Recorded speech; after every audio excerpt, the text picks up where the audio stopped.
नमस्कार, स्वागत है आप सभी का सुजस सारांश की इस क्लास में। मैं हूं आपके साथ विपिन कुमार शर्मा। इस क्लास में हम पढ़ते हैं राजस्थान का करंट अफेयर्स, जिसका आधार होता है राजस्थान सरकार की सुजस पत्रिका। शुरुआत करते हैं हेडलाइंस के साथ। सबसे पहली जानकारी क्या है? परीक्षाओं में नकल, पेपर लीक एवं अन्य धोखाधड़ी रोकने के लिए कानून में सख्ती की तैयारी। राज्य सरकार ऐसा कानून ला रही है ताकि जो पेपर लीक होने वाले प्रकरण हैं उनमें लगातार जो प्रकरण हो रहे हैं उनमें कमी लाई जा सके।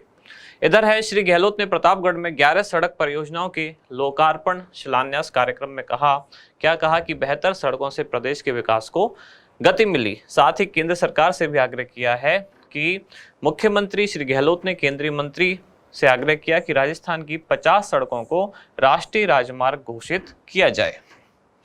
आगे बढ़ते हैं। चिरंजीवी स्वास्थ्य बीमा योजना में अब अंग प्रत्यारोपण के लिए गाइडलाइन मंजूर कर दी गई है, जिससे क्या होगा कि प्रदेश के बाहर भी अगर कोई अंग प्रत्यारोपण कराता है तो राज्य सरकार उसका पुनर्भरण करेगी। यानी कि चिरंजीवी स्वास्थ्य बीमा योजना के तहत इसको शामिल कर लिया गया है। अगली जानकारी, राजस्थान में साइबर सुरक्षा के लिए राज्य स्तरीय एक लैब स्थापित की जाएगी। ये लैब जयपुर में स्थापित की जाएगी और इस लैब के लिए जो उपकरण वगैरह खरीदने के लिए 18.40 करोड़ रुपए की मंजूरी प्रदान की गई है। फिर है मुख्यमंत्री की स्वीकृति। आंगनवाड़ी केंद्रों के विकास के लिए 22.4 करोड़ रुपए स्वीकृत किए गए। अनुकंपा नियुक्ति के 21 प्रकरणों में शिथिलता दी गई। फिर यह जानकारी है कि राजस्थान में 43.65 लाख घरों में नल से जल। कौन सी योजना है ये है जल जीवन मिशन। जल जीवन मिशन में अभी तक राजस्थान के इतने घरों में नल से जल पहुंच चुका है। अगली जानकारी है, मुख्यमंत्री ने प्रारूप का अनुमोदन किया। किसके प्रारूप का? विश्वकर्मा कामगार कल्याण योजना, जिससे 1 लाख युवाओं को संबल मिल सकेगा। ये नई योजना है। राज्य सरकार ने इस बार नए बजट में यानी कि बजट 2023-24 में इस योजना के बारे में घोषणा की थी कि जो कामगार हैं उनके कल्याण के लिए योजना लाई गई, जिसमें इनको 5-5 हजार रुपए की सहायता दी जाती है। क्या है योजना की डिटेल आज की क्लास में हम देखने वाले हैं। फिर अगली जानकारी है, राजस्थान संपर्क पोर्टल जो नए एकीकृत रूप में लाया गया है और रिको करें उद्यम की स्थापना रिको की ऋण योजनाओं के साथ तो रिको द्वारा संचालित जो विभिन्न ऋण योजना है उनके बारे में जानकारी दी गई है। फिर अगले पेज पर, राजस्थान पुलिस महिलाओं को सेल्फ डिफेंस सिखाने के लिए ट्रेनर तैयार करेगी। कल भी हमने इसको पढ़ा था। इनको आत्मरक्षा सिखाने के लिए राज्य सरकार द्वारा या राजस्थान पुलिस द्वारा कार्यक्रम संचालित है, जिसका नाम क्या है? रानी लक्ष्मीबाई आत्मरक्षा कार्यक्रम। सपने साकार करने के लिए पाठ्य पुस्तकों को गंभीरता से पढ़ें। ये किसके बारे में बात हो रही है? तो डायल फ्यूचर जो कार्यक्रम संचालित है, जिसमें कहा गया था कि जो 10th क्लास के पास हुए बच्चे हैं उनको आगे करियर के बारे में जानकारी देने के लिए यानी कि करियर काउंसलिंग के लिए ये कार्यक्रम संचालित है, जिसका नाम है डायल फ्यूचर भविष्य की राह। अध्यापक सीधी भर्ती 2022 शिक्षकों की नियुक्ति के लिए पात्रता जांच की प्रक्रिया शुरू हुई और भाषा एवं पुस्तकालय विभाग की एक नई पहल है मीट द टॉपर, जो कि सिविल सेवा परीक्षा 2024 की तैयारी कैसे करें, इससे आप जुड़ सकते हैं। इसके बाद अगले पेज पर है, राजीव गांधी शहरी एवं ग्रामीण ओलंपिक जो प्रतियोगिताएं अब 10 जुलाई से शुरू होने वाली हैं। पहले इसके लिए डेट रखी गई थी 23 जून, उससे भी पहले शहरी ओलंपिक के लिए डेट रखी गई थी 26 जनवरी। अब फिलहाल डेट है 10 जुलाई। फिर है, राजस्थान युवा महोत्सव के लिए पंजीकरण जारी। राज्य सरकार द्वारा इसका आयोजन किया जा रहा है, जिसमें युवा जो हैं अलग अलग तरह की, जैसे लोक गायन है, लोक नृत्य है, नाटक है, इस तरह की प्रतियोगिताओं में हिस्सा ले सकते हैं। इसके बाद हमारा इंडेक्स, आज कौन कौन सी जानकारी हम डिटेल में पढ़ने वाले हैं। सबसे पहले हम पढ़ेंगे प्रदेश के बाहर अंग प्रत्यारोपण पर पुनर्भरण मिलेगा। उसके बाद साइबर सुरक्षा हेतु राज्य स्तरीय एक लैब स्थापित होगी। इसके बाद है विश्वकर्मा कामगार कल्याण योजना। फिर है डायल फ्यूचर यानी कि भविष्य की राह नवाचार और लास्ट में राजस्थान युवा महोत्सव 2023। शुरुआत सबसे पहले प्रदेश के बाहर अंग प्रत्यारोपण पर पुनर्भरण मिलेगा। इस योजना में खास क्या है? पहले ये योजना में केवल जो राजस्थान के ही हॉस्पिटल हैं वही इसमें शामिल थे, यानी कि किसी को अंग प्रत्यारोपण कराना है तो राजस्थान के जो हॉस्पिटल हैं तभी उनको चिरंजीवी स्वास्थ्य बीमा योजना में लाभ मिल सकता था। लेकिन अब प्रदेश के बाहर के हॉस्पिटल जो हैं उनमें भी या उनको भी इसमें शामिल कर लिया गया है। इस प्रस्ताव के लिए या इसकी गाइडलाइन के लिए मुख्यमंत्री द्वारा हाल ही में मंजूरी प्रदान की गई है। तो हाल ही में मुख्यमंत्री द्वारा चिरंजीवी स्वास्थ्य बीमा योजना में अंग प्रत्यारोपण के लिए गाइडलाइन को मंजूरी प्रदान की गई है। इसके अनुसार प्रदेश के बाहर अगर कोई व्यक्ति अंग प्रत्यारोपण कराता है या फिर कॉकलियर इम्प्लांट कराता है तो उसका पुनर्भरण राज्य सरकार द्वारा किया जाएगा। इसमें और क्या क्या है चीजें कि मरीज एवं एक सहायक को राज्य से बाहर उपचार हेतु आने जाने के लिए 1 लाख रुपए तक हवाई यात्रा का चार्ज भी पुनर्भरण द्वारा उपलब्ध हो सकेगा। विशेष परिस्थितियों में जो पैकेज की सीमा है उसकी 50% राशि एडवांस भी उपलब्ध हो सकेगी।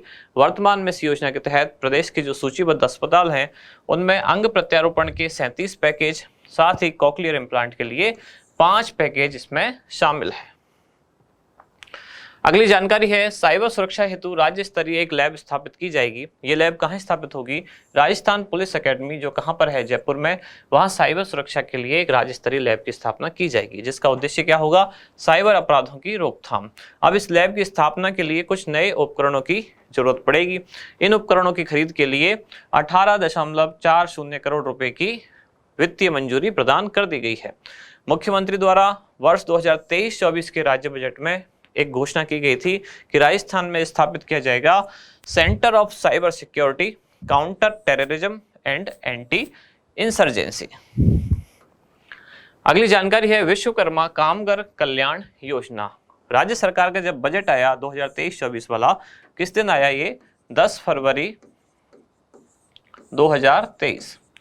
इसी बजट में इस योजना के बारे में घोषणा की गई थी, जिस योजना का उद्देश्य क्या था कि जो अल्प आय वर्ग की जैसे महिलाएं हैं, कुछ अल्प आय वर्ग के कामगार हैं, विभिन्न वंचित वर्ग हैं जैसे कि हस्तशिल्पी, केश कला व माटी कला वाले कारीगर हैं, या कुछ घुमंतु लोग हैं, ऐसे लोगों के लिए उनको रोजगार के अवसर उपलब्ध कराए जाएं, स्वरोजगार के अवसर उपलब्ध कराए जाएं। इसके लिए योजना शुरू की गई थी विश्वकर्मा कामगार कल्याण योजना।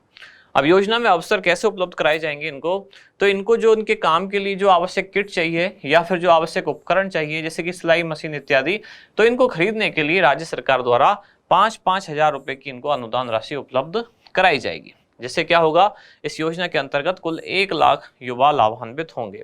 इसके अलावा एक और चीज है इसमें कि इससे 30,000 हस्तशिल्पी एवं आर्टिजन जो कलाकार हैं उनके उत्पादों के विपणन हेतु राष्ट्रीय एवं राज्य स्तरीय प्रदर्शनियों व मेलों में भाग लेने पर आगामी वर्ष 10-10 हजार रुपए की सहायता राशि भी इनको उपलब्ध कराई जाएगी। कितने लोगों को?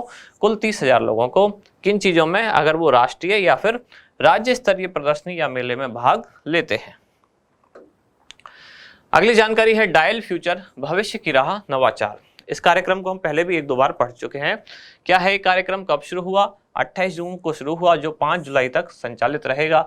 राज्य सरकार के स्कूल शिक्षा विभाग द्वारा संचालित ये कार्यक्रम है, जिसमें जो सभी सरकारी उच्च माध्यमिक विद्यालय हैं उनमें 10वीं कक्षा उत्तीर्ण कर चुके विद्यार्थियों को आगामी कक्षाओं में पढ़ने के लिए या विषय चयन के लिए कैरियर काउंसलिंग उनकी कराई जाएगी कि कौन सा विषय उनको लेना चाहिए, वर्तमान परिस्थिति के हिसाब से कौन सा सब्जेक्ट है या कौन सा स्ट्रीम ऐसा है जो उनको रोजगार के ज़्यादा अवसर उपलब्ध करा सकता है, या विद्यार्थी के इंटरेस्ट के हिसाब से उसको कौन से फील्ड में जाना ज़्यादा उचित रहेगा।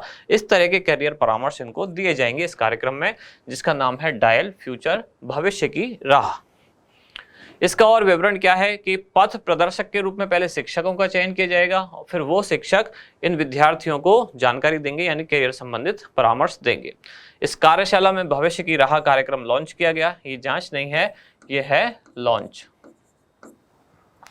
सभी सरकारी सीनियर सेकेंडरी विद्यालयों में 28 जून से 5 जुलाई तक विद्यार्थियों को कैरियर परामर्श दिया जाएगा और राज्य एवं संभाग स्तर पर हेल्प डेस्क का भी संचालन किया जाएगा, जिसमें 30 जून से 5 जुलाई तक यानी शनिवार और रविवार को भी शामिल करते हुए परामर्श दिया जाएगा।